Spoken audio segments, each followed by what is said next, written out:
남편을 만나 제가 이렇게 행복해도 되나 싶을 정도로 과분한 사랑받으며 살고 있습니다. 남들 다 있는 부모님 없이 자랐고 그걸 이유로 어릴 적부터 남들에게 손가락질 받으며 상처 아닌 상처받고 자라왔습니다. 사춘기 때 많이 힘들어서 생모도 버리고 떠난 손녀딸을 키워주신 할머니 가슴에 대못도 박은 적이 있어요. 할머니는 결국 제 결혼식도 보지 못하고 돌아가셨네요. 아직도 그게 아쉬움이 많이 남습니다. 할머니 손에 자랐고 할아버지도 저 어릴 적에 돌아가셔서 집안 형편이 썩 좋은 편은 아니었어요.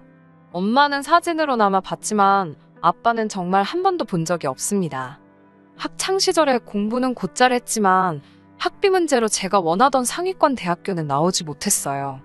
그래도 다행스럽게 몸이 급격히 안 좋아지신 할머니를 위해 마침 집에서 가까운 대학에서 전액장학금 지원을 해줬기 때문에 그래도 대학교 졸업은 할 수 있었습니다.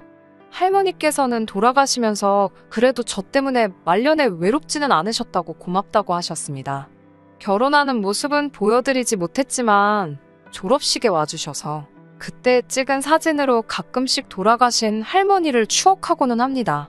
일자무식 노인네가 손녀딸 대학까지 보냈다고 엄청 자랑스러워 하시던 모습이 떠오르네요.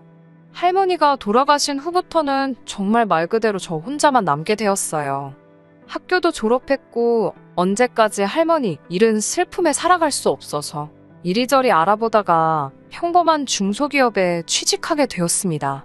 그렇게 회사 생활하면서 직장과 집만 오가기를 반복하며 열심히 살고 있었습니다. 그때쯤 회사 부장님에게 자기가 어쩌다가 잘 알게 된 사람인데 참 괜찮은 사람이고 저도 오래 회사 생활하면서 봐오니 본인 생각에 우리 둘이 잘 어울릴 것 같다고 해서 소개를 받아 지금의 남편을 만나게 되었고요. 남편은 몸쓰는 기술직으로 기계 쪽에서 자는 시간 빼고는 그동안은 직장에 있는 기숙사에서 생활하면서 열심히 돈을 벌었다고 하더라고요. 시부모님이 결혼을 그 당시에도 늦게 하신 편인데 자식 복이 없으셨는지 결혼 후 몇 년이 지나서야 첫째인 아주버님을 가졌다고 들었습니다. 남편은 아주버님보다 2살 어리고요. 아무튼 남편도 원래 결혼 생각은 딱히 없었고 그냥 돈이나 모으자는 생각으로 일만 하면서 살았는데 하나둘씩 주변 친구들 장가가고 애 낳고 하는 거 보니까 그때쯤부터 혹시 이대로 나는 평생 혼자 살게 되는 게 아닐까? 하는 생각이 들었다네요. 때마침 남편의 아버님께서 노안으로 건강이 악화되시면서 언제 돌아가실지 모른다는 생각에 결혼은 당장 무리더라도 둘째도 일만 하는 게 아니고 여자 잘 만나서 차근차근 미래를 계획하고 있다는 모습을 보여주고 싶었다 해요. 저도 딱히 결혼에는 흥미가 없었는데 그래도 남편을 알고 오랜 시간을 같이 지내다 보니 이 사람이 남편감으로 참 좋은 사람인 것 같구나 하는 생각을 했습니다. 저도 처음 하는 연애였지만 남편도 역시 일만 한다고 대학교 졸업한 이후로 연애하는 건 제가 처음이라고 하더라고요. 서로 숙맥들이다 보니 남들 다 하는 거 하나둘씩 조차 따라하다 보니 재미도 있었고 저를 항상 배려해주며 정말 여왕님같이 대해주는 부분이 참 좋았어요. 돌아가신 할머니 이후로 저한테 끼니 때마다 밥은 먹었냐고 물어봐주는 사람은 남편이 유일했거든요. 남편은 연애 상대에게 평소에 무슨 말을 해야 하는지 모르는데 괜히 대화가 끊기면 안 될 것 같아 억지로 한 말이라는데 저는 그게 참 좋았습니다. 그렇게 회사를 나가지 않는 날에는 당시 연애 중이던 남편과 거의 대부분의 시간을 보냈는데 남편이 언젠가 저에게 자기 부모님을 소개시켜주고 싶다고 하더라고요. 아버님이 많이 편찮으시다는 말을 들었었고 저도 할머니에게 제 애인 한번 소개시켜주지 못한 게 한으로 남아있으니 결혼 이야기가 오가지 않던 상황이더라도 남편이 저를 가족들에게 소개시켜주고 싶어하는 이유가 충분히 이해가 갔어요. 뭐 어려울 게 있겠냐는 마음으로 남편을 따라 나섰습니다. 그리고 그때쯤 저도 막연히 이 사람하고는 결혼까지 할 수도 있지 않을까 하는 생각도 가지고 있었고 상대방의 부모님을 찾아뵈는 건 그 수순 중에 하나라고 생각했었으니까요. 시부모님을 처음 봤을 때 참 두 분 생김새 여기저기가 남편하고 많이 닮아있다는 생각을 받았습니다. 사진으로밖에 못 본 엄마와 한 번도 본 적 없는 아빠가 제 곁에 있었다면 저도 그 두 사람을 많이 닮았을까 하는 생각이 들기도 했네요. 시부모님이 불쑥 던지신 부모님은 뭐 하시냐는 말에 남편이 시부모님께는 제가 부모님이 안 계시다는 걸 전해받지 못하신 듯 했습니다. 어릴 적에는 부모님이 안 계신다는 게 많이 부끄러웠고 그걸로 상처를 받았지만 제 부모와도 마찬가지인 할머니가 제 가슴속에 살아 숨쉬고 계셨으니 할머니가 돌아가신 뒤로부터는 그게 절대로 저의 흠이라고 생각한 적 없습니다. 난감해하는 표정을 짓고 있던 남편을 뒤로하고 저는 두 분께 당당하게 부모님은 안 계시고 할머니 손에 자랐다고 대답해 드렸습니다. 다행스럽게도 시부모님도 그 사실이 별로 개의치 않는 듯한 눈치셨어요. 저한테 그런 줄은 몰랐다며 미안하다고 심심한 사과 한마디 하시고 다시 할머니는 뭐 하시냐 물으시더군요. 할머니는 오래전에 병원으로 돌아가셨다고 말씀드렸습니다. 자꾸 건드려선 안 될 곳을 건드리는 질문을 하시는 것 같아 두 분도 굉장히 미안해하셨어요. 저는 별거 아니라고 마음에는 할머니가 아직 살아계시면 참 좋았겠지만 제가 학교 다니면서 병수발을 해드렸는데 그때부터도 저한테 미안하다며 일찍 가야지 하셨다고? 그래도 많이 아프지 않고 돌아가신 게 오히려 다행이었다고 자연스럽게 대화를 이어나갔습니다. 그렇게 평범한 식사 자리를 마치고 인사드리고 돌아가려는데 두 분께서 저한테 그래서 결혼은 언제쯤 할 생각이냐고 물어봤어요. 남편은 엄마한테 왜 그러냐며 우리가 알아서 한다고 퉁명스럽게 대답했고요. 예비 시부모님이 그렇게 물어보셨다고 저도 곧장 결혼을 결심한 건 아니지만 그렇게 관심 없다는 듯이 대답하는 남편의 말투에 내색은 못했지만 내심 서운한 마음이 들었습니다. 결국 나중에 가서야 오해를 풀긴 했지만 저는 그때 받은 느낌이 저랑은 결혼할 생각이 없다는 듯한 반응처럼 보였거든요. 그리고 저희 가정사 같은 개인적인 부분은 한마디 언급도 한 적 없던 것처럼 보였고요. 자초지종은 따로 있더라고요. 작년에 남편의 형, 그러니까 아주버님이 결혼을 했다고 하네요. 그런데 아주버님이 무리해서 서울에 신혼집을 구하는 바람에 시부모님이 원래 아주버님 결혼할 때 주려고 했던 지원금보다 예산을 훨씬 뛰어넘었다고 하는 겁니다. 때마침 남편이 여태껏 일해서 모아놓은 돈이 1억 5천 정도가 있었는데 그 돈까지 끌어다 쓰셨다고 하네요. 그 돈은 남편이 훗날 본인이 결혼할 때 쓰거나 결혼하지 않더라도 그 돈을 가지고 집을 사려던가 하려던 계획으로 모은 돈이라고 하네요. 다른 사람도 아니고 자기 부모님한테 빌려준 돈이니 그 돈을 갚으라고 독촉도 할 수 없는 노릇이고 그래서 자기는 부모님한테 그 돈을 받으면 그때 가서 저에게 청혼을 하려던가 하던 계획이었다고 하더라고요. 그리고 저희 부모님 이야기 같은 개인사에 대해서도 따로 이야기를 분명히 한 적이 있는데 대충 들으신 건지 기억을 잘 못하셨나 보다 하더라고요. 솔직히 저도 막막하긴 했습니다. 당시 남편 말 맞다나 그 돈은 정말 기약 없이 묶여있는 돈이라는 생각이 들었어요. 아버님이 몸 안 좋아지면서 직장도 그만두셨고 어머님이 동네에서 간단한 소일거리 하시며 돈을 벌고 있긴 하지만 그 돈을 언제 모아서 1억 5천을 만들겠어요. 그렇다고 남편 시켜서 그 돈을 받아내서 결혼하자고 우길 수도 없는 노릇이었고요. 저는 아무것도 없이 시작하는 것도 나쁘지 않다고 생각했지만 남편은 그래도 집 정도는 있는 편이 안정감이 다르지 않겠냐고 조금만 더 기다려보자는 눈치였습니다. 그러던 중에 남편 없이 저 혼자만 어머님의 호출로 어머님을 만나게 됩니다. 하시는 말씀은 아버님 몸이 날이 갈수록 안 좋아지는 바람에 돌아가시기 전에 둘째도 결혼하는 모습을 보여주고 싶다고 하시더라고요. 오지랖인지는 모르겠지만 우물쭈물하다가 당시 남편이 가지고 있던 고민거리에 대해서 시어머니께 다 털어놨습니다. 이래이래 해서 남편이 결혼을 미루고 있는 눈치다. 힘든 상황인 거 알지만 아무쪼록 두 사람이서 이야기 먼저 해보시면 좋겠다고요. 첫 인상에서 시부모님 인상이 굉장히 좋았기 때문에 저는 당연히 좋은 이야기가 나올 줄 알았는데 어머님의 반응은 상당히 냉랭했습니다.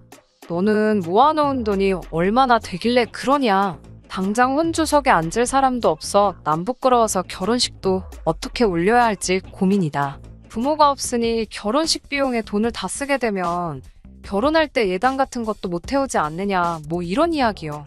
상처가 크기는 했지만 애초에 남편도 꺼내지 않은 돈 이야기를 오지랖 부려서 꺼낸 건 저였으니 크게 내색은 하지 않았습니다. 대신 남편하고는 헤어질 각오를 했었어요. 그런데 대화가 끝날 때쯤에는 어머님께서 그깟집 우리가 해줄 테니 하루빨리 날 잡아서 시골 일 준비나 하라고 하시더라고요. 예단은 다른 건 안 받을 테니 서울에 있는 큰아들 명품 시계 하나만 해주면 당신들은 받고 싶은 거 따로 없으니 그걸로 끝내자고 하셨고요. 저는 이 사실을 남편에게 말했어요. 남편에게는 어머님이 저에게 무례하게 구신 부분은 따로 말하지는 않았습니다. 남편은 두 분이 벌써 돈이 생길 일이 없을 텐데 하며 의아해하면서 혹시 서울에서 살고 있는 형이 모아서 갚았나? 하는 생각을 하더라고요. 아무튼 그렇게 돼서 저희 둘의 관계는 급속도로 진전되었고 서로 결혼을 하기로 약속하고 그 뒤로부터는 데이트를 하는 동안에도 틈틈이 결혼식 관련해서 이것저것 알아보러 다녔습니다. 그리고 결혼식을 한 달 앞두고 있던 시점에 남편이 혼자서 지내던 자취방 계약이 끝이 나서 일단 제가 혼자 살고 있는 단칸방에서 같이 지내기로 했습니다. 어머님이 살 집을 구해주시기로 했으니까요. 그런데 결혼식 날이 다가오고 있는데도 어머님은 저희 신혼집 이야기를 따로 꺼내지 않았습니다. 예식 날은 하루하루 다가오고 있고 집은커녕 문짝 비슷한 거 구경도 못하던 남편은 하루하루 안절부절 못하더라고요. 혹시 어머니가 아버지 돌아가시기 전에 우리 식부터 먼저 올리게 하려 거짓말을 한 게 아닐까 하면서요. 저는 남편에게 해주시기로 하셨으니 믿고 기다려보자 했지만 남편은 더 이상은 참지 못하겠는지 하루는 저를 데리고 아예 시부모님 댁으로 단판을 지으러 향했습니다. 남편은 이제 예식이 코앞인데 신혼집은 어떻게 됐냐고 다짜고짜 물어봤어요. 어머님은 물끄러미 남편을 쳐다보더니 집은 이미 되어 있지 않느냐 하고 자신있게 대답하시더라고요. 남편은 준비가 되었으면 가타부타 말을 해주셨어야지 아무 말이 없으셔서 매일같이 고민하지 않았냐고 따졌고 집도 우리 의견 하나도 안 물어보고 구하시면 어떡하냐고 따졌지요. 그런데 시어머니가 준비한 집은 정말 상상도 못한 곳에 있었습니다. 바로 여기 저희가 서 있던 시부모님 집이었어요. 이 집을 저희가 결혼하면 준다는 게 아니라 그대로 시댁으로 들어와 살라는 거였죠. 저도 저지만 남편도 얼이 빠져서 아무 말도 잊지 못하고 멍하니 서 있더라고요. 지금 이 집으로 들어와서 신혼살림을 차리라는 거냐 재차 물으니 제대로 들어놓고 못 들은 척을 하냐고 화를 내시더라고요. 이제 귀찮으니까 얼른 가보라는 식으로 말입니다. 어머님 말은 그 1억 5천을 다 죽어가는 노친네 하나랑 동네에서 근근히 일감받아다 하루 벌어 하루 먹고 사는 내가 무슨 수로 모으느냐. 다행히 이 아파트가 그 정도 돈은 하니 자기들 죽고 나면 너네 이름으로 물려주겠다 하십니다. 남편이 입에 거품을 물 정도로 큰 소리로 따지면서 그게 무슨 말도 안 되는 소리시냐고. 지금 그러니까 자기 보고 부모님을 모시고 살라는 거냐 따졌어요. 어머님은 자식이 부모 모시고 사는 게 뭐가 문제가 되냐는 듯이 따지셨습니다. 자기가 집에 있으니 집안일 하면 되고 마침 제가 할머니 아프실 때 수발 들었다는 걸 이유로 수발 잘하는 며느리도 식구로 들어오니 아픈 네 아빠 병수발 들고 그러면 나도 편하고 얼마나 좋냐고. 자기도 이제 늙고 지쳐서 몸 불편한 아버님 뒷수발하는 거 힘들어서 못 해먹겠는데 자기가 살림해주고 제가 아버님 수발 들면 되니까 모두한테 잘 된 거 아니냐고. 감히 그런 말을 저를 앞에다 두고 뻔뻔하게도 하시더라고요. 가만히 있는 저까지 걸고 넘어지시니 그때는 저도 결혼이고 뭐고 화를 참을 수가 없어서 한마디 했습니다. 고아 며느리라고 너무 우습게 보시는 거 아니냐고. 저한테 큰아주버님 시계 해주신다고 1,000만 원까지 뜯어가셔놓고는 그때는 미리미리 잘도 말씀해주시더니 제일 중요한 걸 이제 와서 말해주시는 이유가 뭐냐고 따졌어요. 남편은 또 그 시계 이야기는 처음 들으니 그건 또 무슨 소리냐면서 불같이 화를 내더라고요. 옛날부터 남편은 둘째라고 첫째인 형님에게 많은 걸 양보하면서 자랐다고 합니다. 그거 가지고도 자기는 내색 한 번 한 적이 없는데 집안 전 재산을 털어서 형 장가 보내놓더니 봉양은 왜 자기한테 떠넘기느냐고 따지더군요. 효도는 딱 받은 만큼만 해드릴 거고 아버지 병수발이건 혼자 되실 어머니 모시고 사는 건 번지수 잘못 찾으셨다고. 나 말고 형한테 가서 물어보라고 하고 이딴 집은 안 줘도 되니까 우리끼리 살아보겠다고 연 끊는다 선언하고 집 밖으로 나왔습니다. 아무리 전화번호를 바꾸고 해도 어디 사는지 뻔히 아니까 연락 오는 건 시간 문제더라고요. 아무리 그래도 부모와의 연을 그렇게 쉽게 끊을 수 있는 건가 싶고 이게 괜히 나 때문에 벌어진 일이 아닌가 싶고 해서 남편한테는 헤어지자고 했었습니다. 그런데 남편은 결국 저를 택했네요. 남편이 다니던 회사 연주를 통해 기술 이전 형식으로 해외에서 근무할 기회를 얻게 되었습니다. 어머님한테 빌려준 돈은 아주버님한테 따로 연락해서 어머님네 유산은 자기가 포기하겠다고 형 다 가지라고 하고 단지 결혼할 때 빌려준 내 돈만 다시 돌려달라고 해서 받아냈다고 합니다. 그때 당시에 1억 5천과 지금의 1억 5천이 조금 차이가 있기는 하지만 그래도 그 액수 그대로 돈을 돌려받은 게 어딘가요? 남편이 새로 일하게 되는 해외는 어딘지 누구한테도 말하지 않았습니다. 저도 마침 가족이 없는 상황이니 남편과 그런 식으로 해외로 사라지는 게 어렵거나 하지 않았어요. 그렇게 해외로 와서 신혼생활 시작한 지 벌써 3년째입니다. 시간이 참 빠르네요. 얼마 전에 아주버님으로부터 남편에게 이메일이 와서 소식을 전해 들었습니다. 아버님은 오히려 병세가 호전되셔서 전보다 더 건강한 상황이라고 하시고 어머님이 자꾸 아주버님한테 이제 더는 힘들다고 당신들 모시고 살아달라고 부탁하는 통에 아주 죽을 맛이라고 남편 보고 한국에는 언제 돌아올 거냐는 식으로 물어보시더라고요. 시부모님 유산 받는다는 거 자기가 포기하고 너네한테 양보해 줄 테니까 이제 그만 두 분을 용서해주고 다시 한국으로 돌아와서 시부모님 근처에서라도 같이 살면 안 되냐는 식으로 물어보는 이메일을 보냈네요. 아마 우리가 돌아오면 시부모님을 모시고 살아달라고 부탁하겠지요. 남편은 그래도 가족인데 그 이메일 보고 코웃음을 치면서 메일을 삭제해버리고 아주버님 이메일을 수신거부 해놓더라고요. 수신거부 하기 전에 답장을 하나 보냈는데 우리는 이제 없는 사람들이라고 생각하라고. 그리고 부모님들께 효도하는 건 여태껏 지원받은 형님 몫이니 누구에게도 떠넘길 생각하지 말고 책임지라는 말과 함께요. 여기 생활이라고 편하기만 한 것도 아니고 한국이 많이 그립긴 하지만 한국에서 시부모님 모시고 사는 것보다는 나을 것 같네요. 몇 년이나 지나서 한풀이식으로 써본 사연이지만 그래도 이렇게 다 지나고 나서 털어놓으니 속 하나만큼은 후련하네요. 끝까지 들어주셔서 감사합니다. 오늘의 사연은 여기까지입니다. 구독과 좋아요, 알람 설정 부탁드리고 더 좋은 사연으로 다시 찾아뵙겠습니다. 감사합니다. 신바람 사연 아파트 오늘의 사연 시작하겠습니다. 안녕하세요. 저는 아들 하나를 키우고 있는 30대 주부입니다. 길지 않은 결혼 생활이었지만 제 나름의 최선을 다해서 여기까지 왔어요. 그렇기에 저도 이 가정을 깨고 싶지 않았지만 시어머니의 폭언 때문에 더는 견딜 수가 없어서 이렇게 이혼을 결심하게 되었습니다. 처음 남편과는 사내 동기로 만났습니다. 3살 차이 나는 남편은 매사가 좋은 게 좋은 거다 하는 사람이에요. 아무리 화가 나도 큰 소리 내는 법이 없고 그래서 좀 답답한 면도 있습니다. 연애할 때는 이런 무던한 남편의 성격이 좋았습니다. 저에게 크게 요구하는 것도 없었고 다툴 일도 별로 없었으니까요. 하지만 결혼하고 살아보니까 연애할 때랑은 또 다르더군요.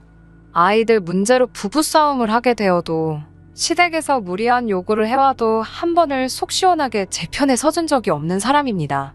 그런데 왜 진작에 헤어지지 않았냐고 누군가 묻는다면 당연히 아들들 때문입니다. 2살 터울로 태어난 아들들에게 아빠의 자리를 뺏을 수는 없었으니까요. 또 애들한테는 비교적 자상하고 따뜻한 좋은 아빠였기에 그냥 내가 좀만 참자 생각했습니다. 사실 결혼을 약속했을 때부터 시어머니의 막말은 조금씩 있었습니다. 남편의 고향은 서울에서 한참 먼 곳으로 소위들 말하는 시골 깡촌이라고 불리는 곳입니다. 그리고 시어머니는 그곳에서 유일하게 아들을 대학 보내신 분이에요. 그렇다 보니 당신 아들에 대한 자부심이 대단하십니다. 그래서인지 처음에 제가 남편과 결혼을 약속하고 인사를 드리러 갔을 때부터 저를 마음에 들어하지 않으셨어요. 저더러 학교는 어디까지 다녔나 하시길래 저는 서울에서 여대를 나왔다 하니 여대가 무슨 대학이냐며 혀를 차시더라고요. 그러면서 여자는 어차피 시집가면 남의 집 사람 되는 거 그 부모가 헛돈 쓴 거라고 하셨습니다. 하지만 그때는 시골분이시라 말씀을 좀 거칠게 하신다 생각을 했을 뿐 파혼까지 생각하지는 못했습니다. 무엇보다 남편과 사이가 괜찮았고 남편이 시어머니께 자기가 졸업한 학교보다 이 사람이 졸업한 학교가 훨씬 좋은 대학이라고 저를 대변해 주었거든요. 그렇지만 시어머니는 그런 남편에게 언제부터 네가 나한테 말대꾸를 했냐며 괘씸하다면서 더는 들으려고 하지 않으셨습니다. 하지만 시어머니의 막말은 거기서 멈추지 않았습니다. 같이 회사를 다닐 때부터 남편은 인기가 많았어요. 아주 훤칠한 인물은 아니었지만 그래도 호감 가는 인상의 성격도 좋다고 소문이 나니 좋다는 여직원들이 많았어요. 소문으로는 대학교 다닐 때 총장 딸도 쫓아다녔다고 하더라고요.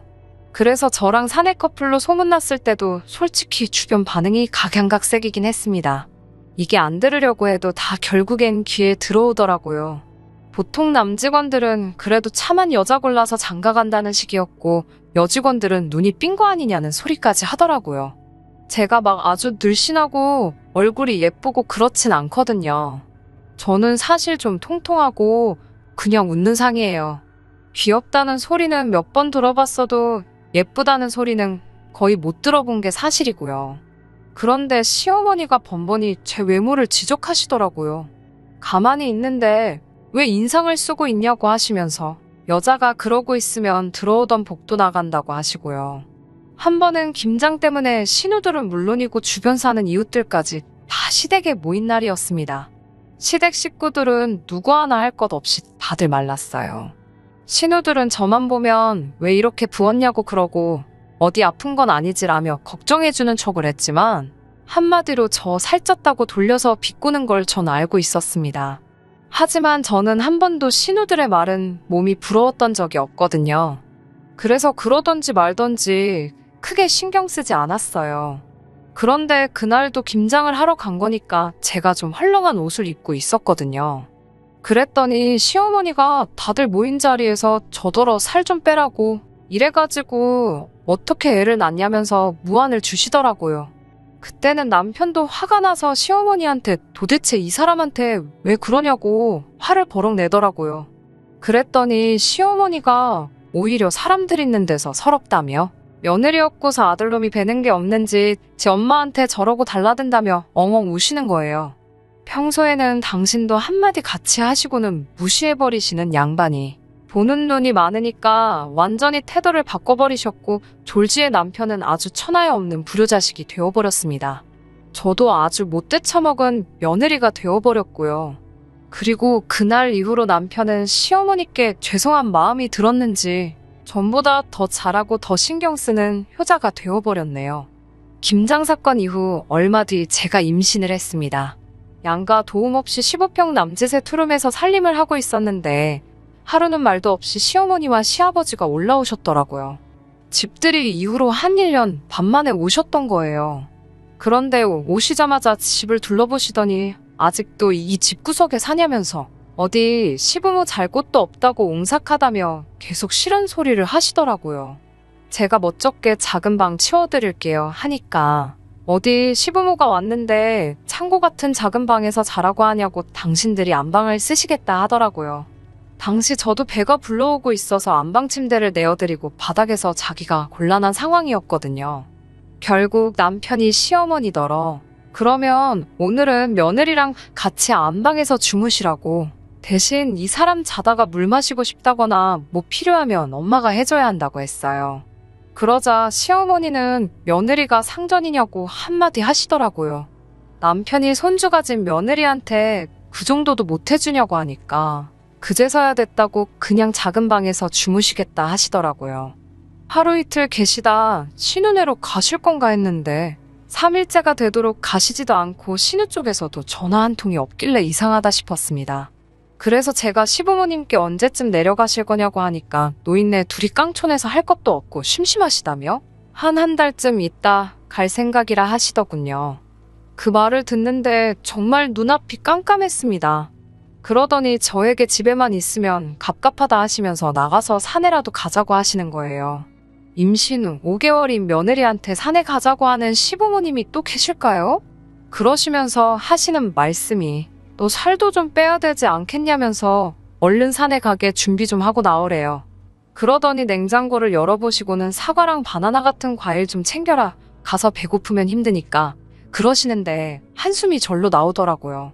남편에게 전화를 걸어 상황을 전달하면 나는 정말 가고 싶지 않다고 말했지만 남편도 일하는 중이라 바쁘다며 그냥 눈 딱 감고 한 번만 따라갔다 오래요. 최소한 성의는 보여드려야 하지 않겠냐면서요.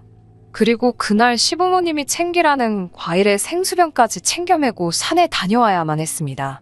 그렇게 한 열흘 정도 지날 무렵에는 저도 정말 죽겠더라고요. 남편한테 제발 신우한테 모시고 가라고 하던가 어떻게 해서든 우리 집에서 좀 나가시게 해달라고요.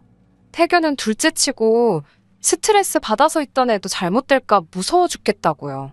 제가 그렇게 말하자 그제서야 남편도 정신이 들었는지 알겠다 하더니 신우한테 연락을 한 것 같았어요. 그 다다음 날 신우가 시부모님을 모시러 왔고 시어머니는 너가 여길 뭐하러 왔냐며 당신은 아무 데도 안 가신다고 고집을 피우셨습니다. 그러면서 당신 아들 집인데 저더러 왜 자길 내쫓냐며 분하다고 하시더군요. 저도 이것만큼은 시어머니께 확실히 말씀드려야겠다 싶어서 저랑 남편 똑같이 반반 부담해서 보증금 넣고 들어온 집인데 왜 이게 남편 혼자만의 집일 수가 있냐고 이건 저희 집이라고 그랬어요. 그러자 옆에 있던 신우가 잠깐 얘기 좀 하자고 그러더라고요. 옳게 내가 동생이 중간에서 힘들다고 하길래 두말 않고 우리 엄마 모시러 왔으면 고맙습니다 하고 가만히나 있으면 되는 거지. 뭐가 그렇게 당당해서 나이든 노인네한테 이게 내 거니 네 거니 따지고 앉아있어 라는 거예요. 그러면서 둘이 보증금이야 반반 했는지 몰라도 지금은 내 동생이 벌어오는 걸로 먹고 살잖아. 근데 뭐가 그렇게 당당해? 그러는데 어이가 없더라고요. 그 말을 듣는데 얼마나 분하던지 온몸이 파르르 떨리는 것 같았어요. 신우는 그건 눈치를 못 챘는지 아무튼 옳게 다시 봤다면서 시부모님을 모시고 나갔습니다. 나가시면서도 그냥은 안 나가시고 무슨 저를 불구대천의 원수라도 만난 것 마냥 문 밖을 나가실 때까지 도끼 눈을 뜨고 저를 째려보고 계시더라고요. 다행히 그 이후로 시부모님은 한동안 저희 집에 발길을 끊으셨습니다. 그리고 그 덕분인지 저는 순산하여 눈에 넣어도 아프지 않을 아들을 얻게 되었어요. 아들은 누가 봐도 저를 꼭 닮아 있었습니다. 저희 친정 식구들 모두 제가 어렸을 때랑 똑같다면서 신기하다고 하더라고요. 그런데 시부모님은 아주 당신 아들 어렸을 때랑 똑같이 생겼다면서 똘똘하게 생겼다고 좋아하시더라고요. 지 엄마, 그러니까 저를 안 닮아서 얼마나 다행이냐고요. 듣고 있자니 어이가 없었지만 갓 태어난 아기를 앞에 두고 큰 소리 내기도 싫어서 그냥 귓등으로 듣고 흘려버렸어요. 그 이후로도 뭐 시시콜콜한 잔소리 참 많았는데요. 그런 건 이제 그만 이야기하고 지금껏 잘 참아온 제가 이혼을 결심하게 된 이유를 이야기해보겠습니다. 아이 키우느라 정신없이 살다 보니 나중에는 웬만한 시부모님의 말씀은 말 그대로 한 귀로 듣고 반대쪽 귀로 내보내는 기술이 생기더라고요. 덕분에 지금까지 남편하고 이혼 안 하고 견디며 살 수 있었던 거고요. 그럼에도 불구하고 시어머니가 제 아들에 대해서 이렇게 저렇게 말씀하시는 건 도저히 견딜 수가 없었습니다. 저희 아들은 얼마 전 5살이 되었습니다. 요즘 애들은 한 4살 때부터 한글은 물론이고 알파벳도 배운다고 하던데 저희 아들은 그렇게는 잘 못하더라고요. 전 조바심이 났지만 남편은 때 되면 다 하게 된다고 아직도 피덩이나 마찬가지인데 너무 애한테 스트레스 주지 말자는 주의였어요. 이런 교육관의 차이로 몇 번 말다툼도 있었고요. 그런데 한 번은 시부모님이 손자보고 싶다고 올라오셨을 때였어요. 시부모님은 한술 더 떠서는 내가 공부에 흥미 없는 게 다 저 때문이라고 하시면서 앞으로 뭐가 되려고 저러는지 모르겠다 하시는 거예요. 그래서 제가 아무리 그래도 그렇지 아직 한참 어린애한테 그렇게 말씀을 하시냐고 쏴붙였습니다. 무슨 저주를 내리는 것도 아니고 너무 화가 나더라고요. 그러더니 저희 남편은 어렸을 때 동네에서 무슨 수재라고 소문이 났었다나요. 그래봤자 그 동네의 집이라곤 20채나 되나? 그렇게 작은 마을인데 수재라니 듣는데 어이가 없어서 웃음이 났어요. 그러자 너 왜 시어머니가 말씀하는데 웃냐면서 못 배운 티를 낸다고 하시더군요. 그래서 제가 시어머니한테 제가 뭘 못 배웠냐고 저도 서울에서 대학 나오고 배울 만큼 배웠다고 따졌습니다. 그러자 뭐냐 그래 너가 배웠다고 지금 시어머니를 무시한다 이거지 라며 어디다 막 전화를 거시더라고요. 신우였어요. 신우가 저를 바꾸라고 했는지 시어머니가 전화기를 저한테 들이밀었지만 저도 신우가 욕할 것 뻔히 하니까 안 받았습니다. 그러자 신우도 화가 났는지 남편한테 전화해서 제가 자기 전화를 무시한다면서 생난리를 쳤더라고요.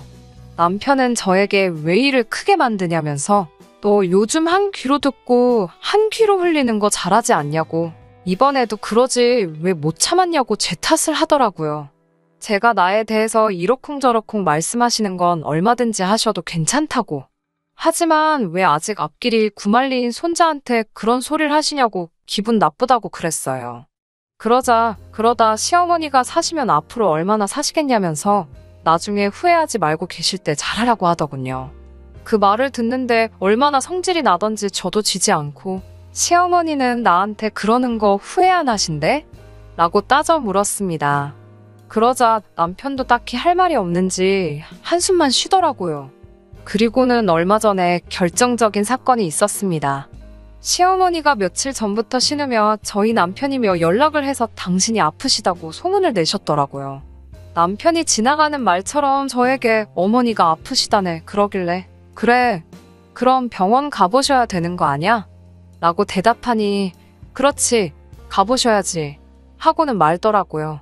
순간 전화를 드릴까 하다가 남편도 신우도 아무 말도 안 하는데 내가 뭐하러 나서나 싶어서 그냥 가만히 있었어요. 그리고 한 사흘 지났을까 신우한테 갑자기 연락이 오더니 오늘 우리 엄마 그 집으로 갈 거라고 하더군요. 제가 당황해서 저희 집이요? 하고 묻자 나는 이제 짜증나서 같이 못 지내겠으니까 올케가 모시고 병원도 좀 다녀오고 시골에다가 다시 모셔다 드려 이러더라고요. 저는 솔직히 너무 황당했어요. 아무리 자기가 짜증나도 그렇지 저희 부부랑 한마디 상의도 없이 시어머니를 모시고 와서는 무턱대고 모셔다 놓으신다고 하니깐요. 그렇지만 아프시다는 분을 못 소개할 수도 없고 알겠다 했습니다. 그리고 몇 시간 후에 신우가 진짜로 시어머니를 모시고 왔어요. 신우가 오기 전에 몇 번이고 상황을 알아보려고 남편한테 전화를 했었는데 안 받더니 시어머니가 도착하고 나서는 귀신같이 전화가 오더라고요. 그러더니 어머니는 어때 보이냐며 저보고 어머님한테 잘 해드리라 하는 거예요. 그래서 제가 이게 어떻게 된 거냐고 좌초지종을 물으니 아프시다니까 남편이 신우더러 우리 집으로 모시고 오라고 했대요. 모시고만 오면 자기가 뒷일은 알아서 한다고요. 그래서 제가 나랑 상의라도 한마디 하지 그랬냐고 하니까 그럼 네가 퍽이나 오라고 했겠다면서 자기도 중간에서 힘들다면서 그냥 시부모님이 뭐라고 하면 네 하고 그대로만 하래요. 그러면서 지나가는 말처럼 자기가 그 많은 여자들 중에 왜 인물 같은 거 안 보고 저를 만난 줄 아냐고 하더라고요. 고분고분하고 순한 여잔 줄 알았다면서 속은 기분이라고 하더군요. 그 말을 듣는데 망치로 머리를 한 대 맞은 느낌이었어요. 저는 그래도 남편과 사랑해서 한 결혼이라고 믿었기에 시댁의 부조리한 대우에도 꼭 참고 남편만 보고 살았으니깐요. 제가 그날 밤 퇴근하고 돌아온 남편에게 나를 사랑한 적은 있냐고 물으니까 남편이 그냥 홧김에 한 소리를 가지고 또 무슨 사랑했냐는 그런 소리까지 나오냐면서 그만하자고 자기 피곤하다고 그러더군요. 지금 생각해보면 저는 그때 남편이 한 수 접고 들어가는 그 모습에서 어떻게든 희망을 찾으려고 한 것 같아요. 제대로 잠도 못 자고 다음날 일단 시어머니를 모시고 병원으로 향했습니다. 시어머니는 할 일 없는 제가 같이 가는 게 당연하다며 저더러 맨날 남편 출근하면 혼자 집에서 밥이나 해먹고 뒹굴거리니 좋겠다고 비아냥거리시더군요. 애는 옆에서 칭얼거리지 시어머니는 뭐가 불만이신지 계속 비아냥거리시지 정신이 하나도 없더라고요. 그러다 시어머니가 결정타를 날리셨습니다. 제가 운전하는 걸 가만히 보시더니 저더러 대가리에 든 건 없어도 몸땡이는 잘 굴리네 그러시는 거예요. 그런 상스러운 말은 살면서 처음 들어봤기에 저는 너무 놀라서 하마터면 가로수를 들이받을 뻔했습니다. 가까스로 차를 멈추고 제가 뒤를 돌아보며 시어머니께 방금 뭐라고 하셨냐니까 듣지 않았냐며 몸땡이는 잘 굴린다고 그러면서 그러니까 내 아들도 꼬셔내고 그러시는 거예요. 저는 바들바들 떨리는 두 손으로 간신히 핸들을 부여잡고 집에 돌아올 수 있었습니다. 집으로 돌아와 남편에게 있었던 이야기를 하니 처음엔 제 말을 못 믿겠다며 말 지어내지 말라고, 저더러 아무리 시어머니가 싫어도 적당히 하라고 화를 내더라고요. 제가 녹화된 블랙박스 화면을 보여주니 그제서야 남편도 시어머니한테 왜 그런 말씀을 하셨냐고 그래요. 그러자 시어머니가 그게 왜 녹화가 돼 있냐며 당황하시더니 자기는 칭찬으로 한 소리라고 말도 안 되는 변명을 늘어놓으시더군요. 남편은 저에게 요즘 어머님 건강이 안 좋아서 그러신 것 같으니 좋은 게 좋은 거다 생각하고 그냥 넘어가자고 그러더군요. 나이 드신 양반한테 따져서 뭐가 좋겠냐고요. 그렇지만 저는 이번만큼은 사과를 받아야겠다고 했고요. 그러자 신우까지 저희 집으로 쫓아와서는 저더러 적당히 좀 하라면서 그럼 뭐 지금 시어머니더러 며느리 앞에 무릎이라도 꿇고 죄송합니다 하라는 거냐면서 억지를 쓰더라고요. 그래서 제가 나는 진정 어린 사과 한마디를 원한 건데 그것마저 안 된다고 하시니 방법이 없는 것 같다고 남편한테 나는 그만 이 집에서 나가겠다고 그랬습니다. 그러자 남편이 대번에 별소리를 다 한다면서 그럼 우리 애는? 이러더군요. 그래서 당신이 키우라고 했습니다. 애를 인질로 저를 잡아두려는 계산이었겠지만 제가 됐다고 하니 시어머니가 기세등등하게 신우한테 그럼 네가 데려다 키워라 그러시더군요. 그러자 신우도 사색이 되어서는 시어머니한테 무슨 소리냐고 내가 왜 조카를 키우냐고 됐다고 난색을 표하더군요. 그러면 아들 장선인데 어디 내다버리기도 하라는 거냐면서 애 대학교까지만 보내놓으면 그때 가서 남편이 다시 데리고 오면 되지 않냐고 하시더라고요. 신우가 얼굴이 사색이 돼서 남편한테 좀 어떻게 좀 해보라는 식으로 사인을 주더니 남편도 그제서야 시어머니한테 엄마는 왜 집사람한테 그런 소리를 해서 이 사단을 만드냐며 빨리 사과하라고 하더군요. 하지만 오히려 시간이 지날수록 제 마음은 냉정하게 식어갔고 상황도 더 명확하게 보이더군요. 저도 엄만데 아들을 포기하고 싶은 마음은 추호도 없었어요. 하지만 아들 때문에 제 인생을 포기할 수도 낭비할 수도 없었습니다. 그래서 저는 남편에게 양육권이랑 양육비 주는 조건이면 언제든지 애는 보게 해주겠다고. 그리고 이혼 후에도 만에 하나 시어머니 돌아가시고 나서 그때 가서 다시 시작하자거나 할 생각하지 말라고. 세상 그 무슨 일이 있어도 당신이 나랑 다시 합칠 일은 없을 테니까. 혹시나 하는 기대도 진작에 버리라고 말해줬습니다. 남편은 저에게 생각할 시간을 달라고 하면서 일전에 자기가 저에게 했던 모든 말들은 진심이 아니니까 잊으라고 하더군요. 어머니 편, 아내 편, 둘 다 동시에 들 수는 없으니 전부 제가 이해해줄 거라 믿고 어머니 편을 들었다고요. 그러는 편이 괜히 놓친내 거슬러서 저한테 날이면 날마다 못 살게 굴 것을 못하게 한 거라고.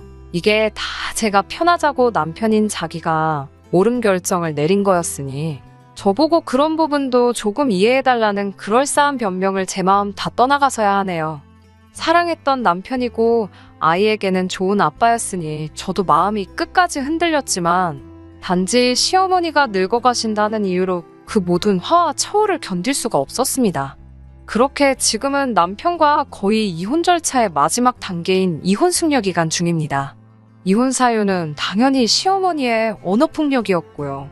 이혼이란 결정을 홧김에 내리지 않게 숙려 기간을 준다고 하는데 고작 사주 가지고 풀어질 상황이었다면 이혼도 하지 않았겠지요. 다시 돌아갈 생각도 추호도 없습니다. 제가 다 참아 제 얼굴에 침 뱉기 같아서 다 적지는 않았지만 이혼을 하기 위해 증거랍시고 그동안 시어머니께 녹음된 통화를 보니 양이 생각보다 훨씬 많았거든요. 그리고 병원 검사 결과가 나왔는데 시어머니는 풍에다 약간 치매기도 있으시다고 하네요. 신우는 자기가 독박 쓰고 돌보게 생겼다 싶은지 하루가 멀다 하고 저한테 그동안 미안했다고 열심히 사과하면서 이제 제발 마음 고쳐먹고 애를 위해서라도 다시 돌아오라고 하는데 그런 속이 뻔히 보이는 꼼수가 이젠 통할 리가 없지요. 앞으로 고생하시라고 한마디 해드리고 말았습니다. 어린 아들을 데리고 앞으로 살아갈 생각을 하면 하루는 할 수 있다 싶다가도 하루는 또 암담하고 그래요 솔직히. 하지만 이제는 아들에게 좋은 롤모델이 되기 위해서라도 제 자존감을 지키며 살아가려고 합니다. 들어주셔서 정말 감사합니다. 끝까지 들어주셔서 감사합니다. 오늘의 사연은 여기까지입니다. 구독과 좋아요, 알람 설정 부탁드리고 더 좋은 사연으로 다시 찾아뵙겠습니다. 감사합니다. 신바람 사연 아파트, 오늘의 사연 시작하겠습니다. 안녕하세요. 아들 하나를 둔 가정주부입니다. 얼마 전 아들이 맹장 수술을 했습니다. 저도 몇 년 전에 맹장 수술을 했거든요. 그때 이를 계기로 시댁하고는 연을 끊었는데 오늘 그 이야기를 해볼까 합니다. 저와 남편은 대학 동기입니다. 같은 해에 입학해서 1학년 때는 그럭저럭 가까이 지냈었는데 남편이 군대에 가면서 자연스럽게 사이가 멀어지게 되었어요. 그러다 남편이 군대에서 전역을 했을 땐 저는 어학연수를 가게 되면서 완전히 연락이 끊어졌었습니다. 그러다 우연한 기회로 다시 친구들과 모이면서 연락이 닿았어요. 몇 년 만에 만나서 그런지 반갑기도 했고 또 각자 다니는 직장이 멀지 않아서 저희는 급속도로 가까워졌고요. 그러다 자연스럽게 연인 사이로 발전하게 되었고 1년 정도의 연애 끝에 결혼 이야기까지 나오게 되었어요. 둘 다 결혼할 나이가 되었기도 했고 만나는 동안 크게 다투거나 한 적도 없었기 때문에 마치 당연히 그래야 하는 것처럼 이야기가 흘러갔네요. 남편에게는 9살 차이 나는 여동생이 있어요. 시부모님께서 나이 들어 늦게 낳으신 딸이라 오냐오냐 하면서 키우셨다고 들었습니다. 남편이 대학을 들어가면서부터는 시부모님께선 종종 입버릇처럼 이제 남편더러 여동생을 키워야 한다고 하셨대요. 당연히 남편은 그 말을 농담이라고 생각했지만 부담스럽긴 했다고 하더라고요. 그래서 그럴 때마다 자기는 모르는 일이라고 자기한테 부담 주지 말라고 선을 딱 그었다고는 하던데 그래도 시부모님은 남편의 그 말을 진지하게 받아들이지 않으셨던 모양입니다. 결혼 약속을 한 뒤 제가 시부모님을 뵙기 위해 시댁에 인사를 드리러 간 날이었어요. 시부모님은 옆에 신우를 앉혀놓고는 저희를 바라보시며 앞으로 잘 부탁한다고 하시더라고요.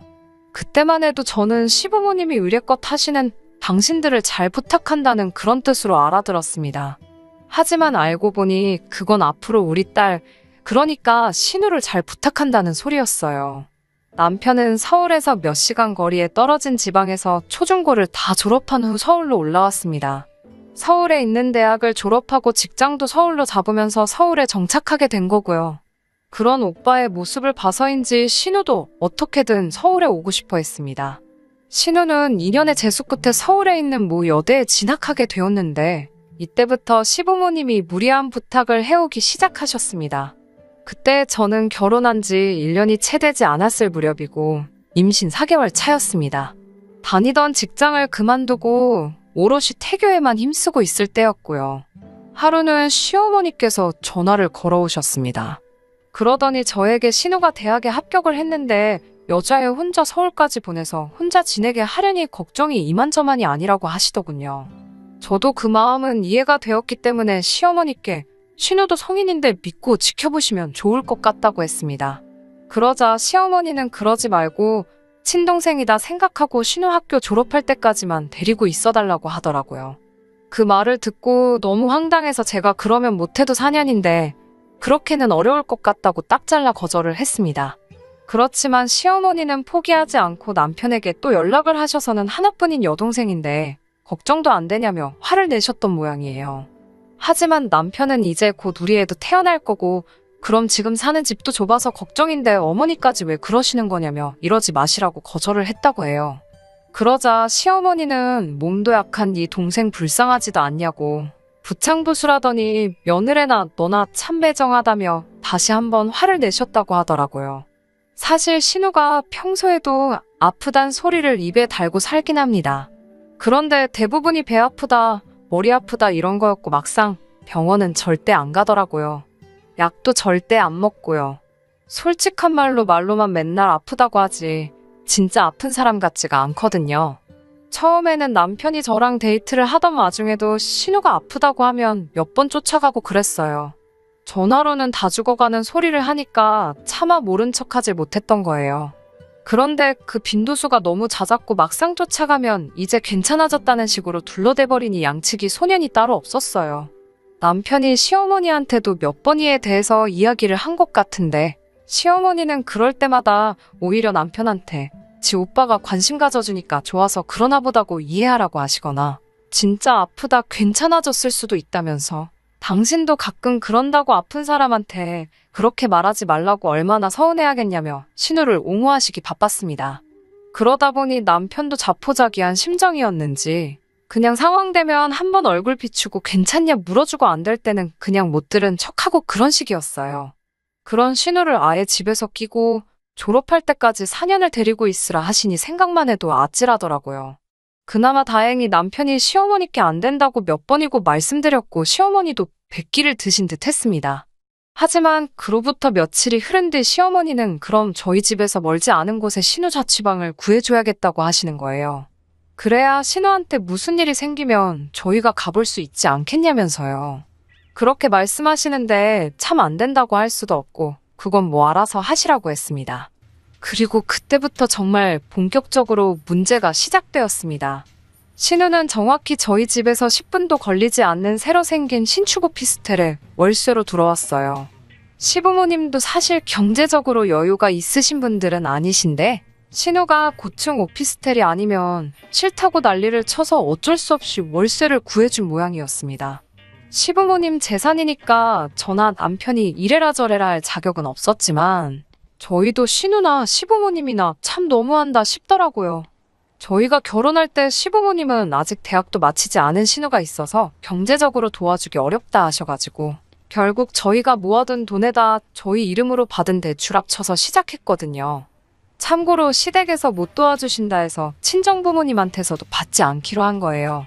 아무튼 신우가 한 달에 100만 원 가까이 하는 오피스텔로 들어가면서 시부모님도 허리가 휘는 기분이셨나 봅니다. 그런데 문제는 그걸 저희 탓을 하시더라고요. 저희가 데리고 산다고만 했으면 이런 쓸데없는 지출은 안 해도 되지 않냐면서 저희한테만 뭐라고 하시는 거예요. 주변에 다른 원룸이 없던 것도 아니고 평생 이용도 하지 않을 시설들 운운하며 그런 원룸촌에 있는 곳에서는 삶의 질이 떨어진다며 형편 알면서도 한 달에 100만 원 하는 방을 잡은 건 정작 신우 본인인데 말이에요.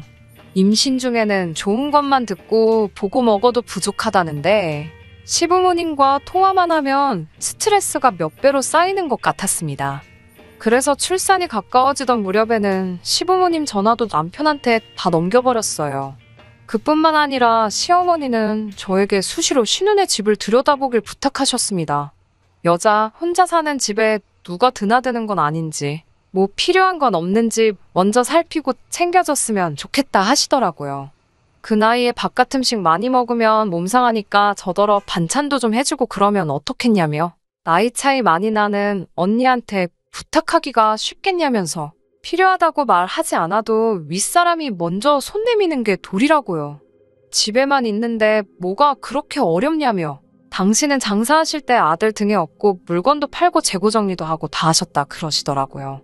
그러면서 저더러 네 친동생이어도 이렇게 했겠냐며 서운하다 하시기에 저도 지지 않고 제가 아니라 신우가 임신했어도 이렇게 시키셨겠냐고 물었더니 시어머니가 마치 꿀먹은 벙어리 마냥 아무 말도 안 하시더라고요.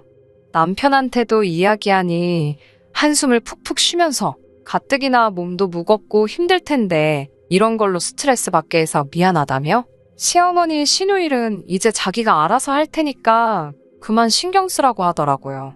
하지만 남편도 아주 모질지를 못해가지고 예전처럼 상황되면 한 번씩 얼굴 비추고 안 되면 못 가고 그런 식으로 어정쩡하게 그때그때 순간만 모면하고 있었습니다.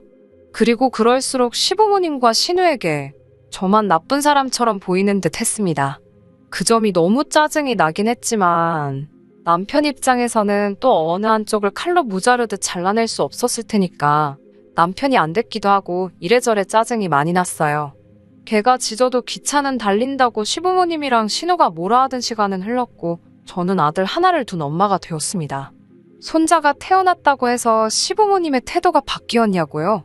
전혀 그렇지 않아요.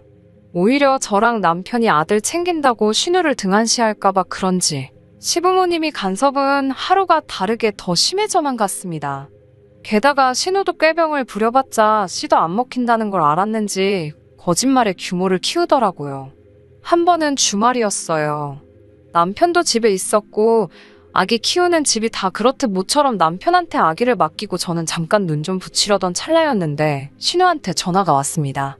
신우는 다 죽어가는 목소리로 자기가 저희 집에 가져다 주려고 과일을 깎다가 손가락을 잘못 자른 것 같다며 죽겠다고 난리더라고요. 제가 놀라서 그럼 구급차를 불러야지. 왜 여기로 전화를 하냐니까 너무 겁이 나서 그런다고 일단 빨리 언니랑 오빠가 와달라는 거예요. 저는 속으로 손가락을 잘랐는데 우리한테 전화를 할 여유 있을 정도면 멀쩡한 것 같은데 싶었지만 또 차마 그렇게 말할 수는 없으니까 남편을 먼저 보냈습니다. 남편이 집에서 나간 지 얼마 지나지 않아 다시 돌아왔는데 씩씩대고 욕을 하더라고요.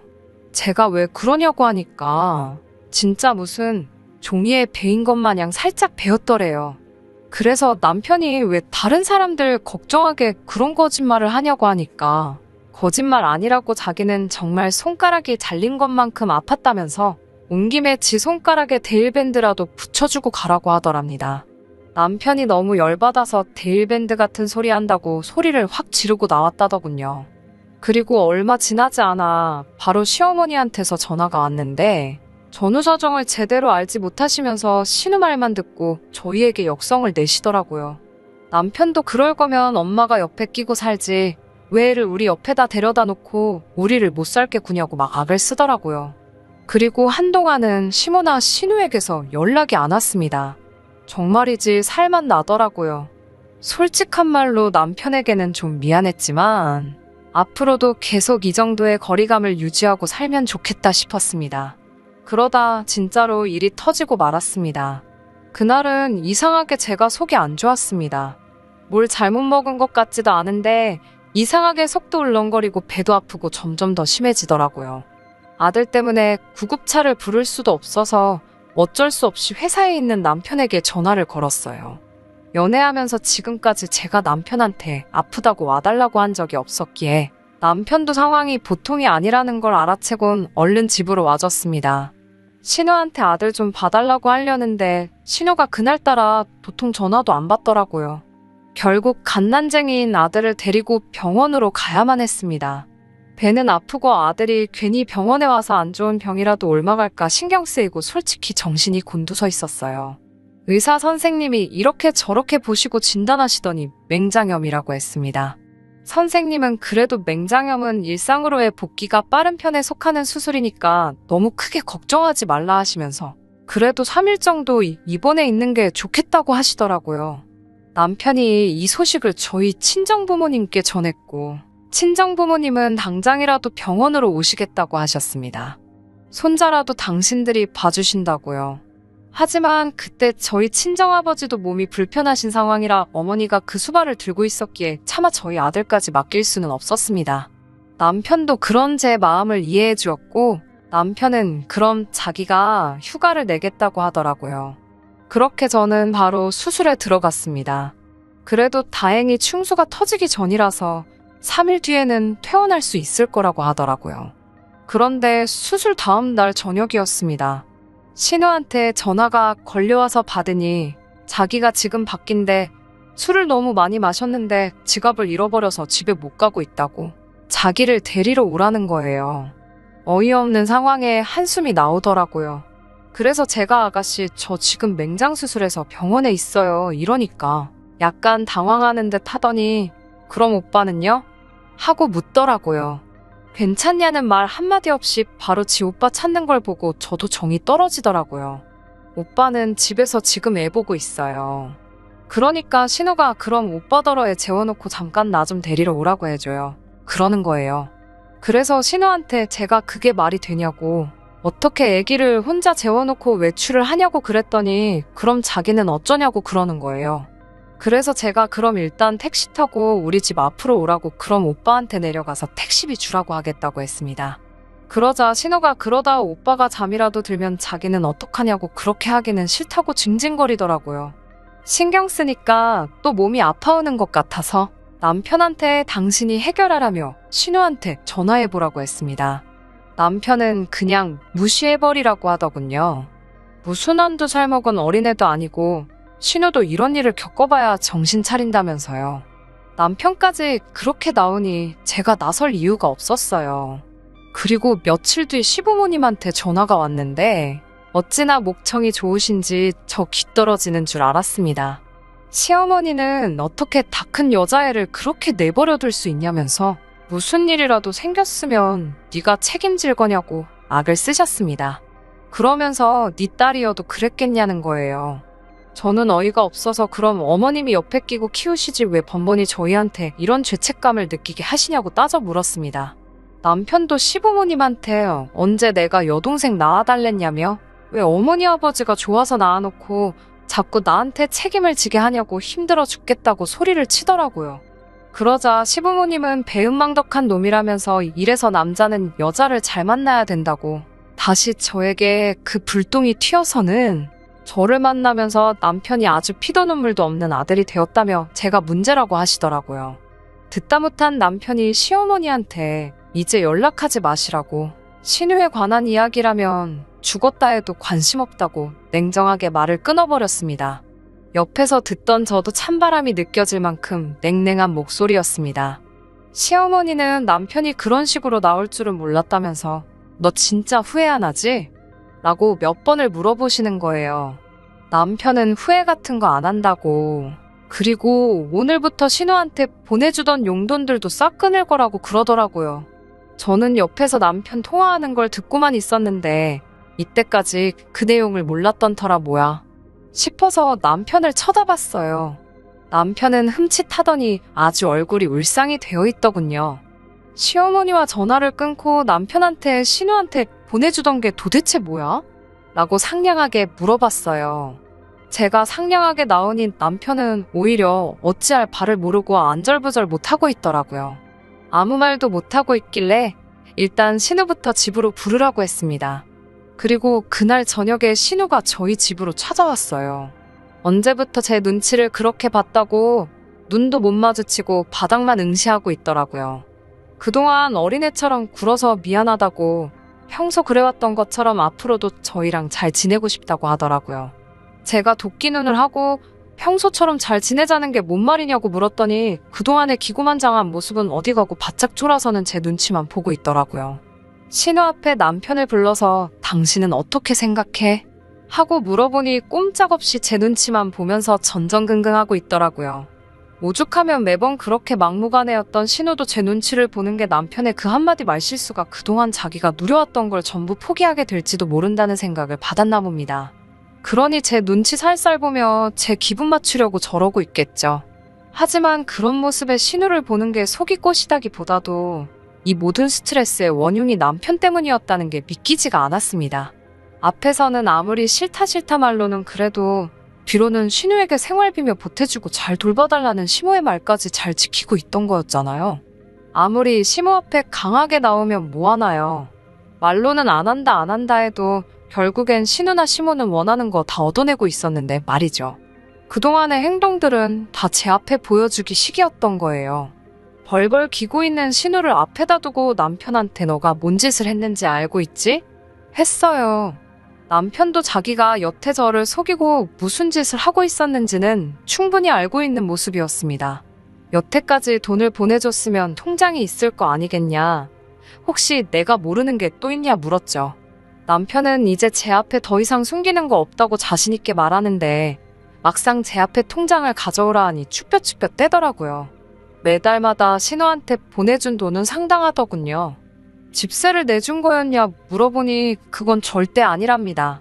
그래도 거의 집세에 준하는 돈을 보내줬으니 사실 전부 내준 거나 다를 바 없는 거였어요. 남편한테는 여태 신우한테 보낸 돈 시모한테 받아내라 했어요. 그 돈 돌려받기 전까지는 시댁에 발도 붙이지 않을 거라고 했고요. 그렇게 자기 가족들에게 좋은 아들, 좋은 오빠이고 싶으면 그냥 평생 가족들 품에서 가족들 끼고 살라고 했어요. 남편은 알겠다고 고개를 끄덕이더라고요.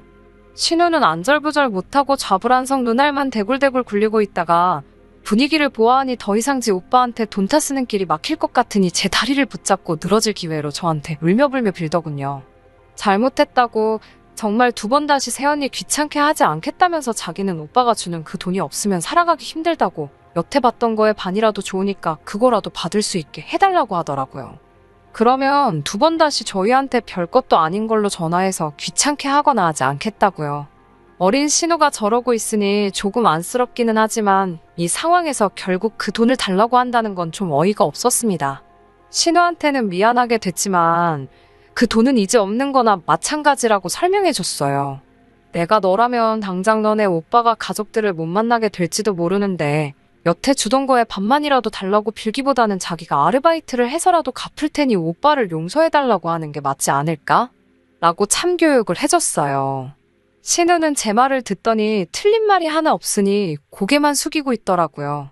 그래도 아무리 생각해도 일하는 건 귀찮은 건지 아니면 알바해서 번 돈을 여태 타쓴 돈 갚는데 승계된다는 게 아까운 건지 곧 죽어도 아르바이트 하겠다는 말은 안 하더군요. 시부모님도 그렇지만 남편에게도 너무 다 받아주면서 키우니까 신우가 저렇게 된 거라고 지금은 내가 원망스러울지 몰라도 나중엔 분명히 고마워할 날이 올 거라고 말했어요. 남편이 겉으로는 맞다고 맞장구를 쳐주지만 속으로 저를 어떻게 생각할지는 모르겠네요. 아무튼 그렇게 신우는 지내던 오피스텔 계약이 끝나자마자 가격이 괜찮은 원룸 찾아 이사를 떠났고 그 후에 아르바이트도 곧바로 시작했다고 합니다. 남편에게 갚으려고 하는 일은 아니지만 그래도 스스로 제 앞가림 하게 된 건 참 다행이라고 생각해요.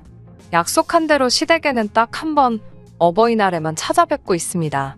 시부모님께서 남편이 여태 신우에게 줬던 돈을 대신 갚아주지는 않을 거예요. 시어머니와 엮일 일 없어서 편하기는 하지만 한편으로는 남편한테서 가족을 빼앗은 것 같아 미안할 때도 있어요. 하지만 남편도 저를 이해해 줄 거라 생각합니다. 이렇게 해야 신우도 더 이상 응석바지로 남아있지 않을 테고 신우가 철이 들면 남편과 시댁이 끝내 제자리로 돌아올 거라 믿습니다. 끝까지 들어주셔서 감사합니다. 오늘의 사연은 여기까지입니다. 구독과 좋아요, 알람 설정 부탁드리고 더 좋은 사연으로 다시 찾아뵙겠습니다. 감사합니다.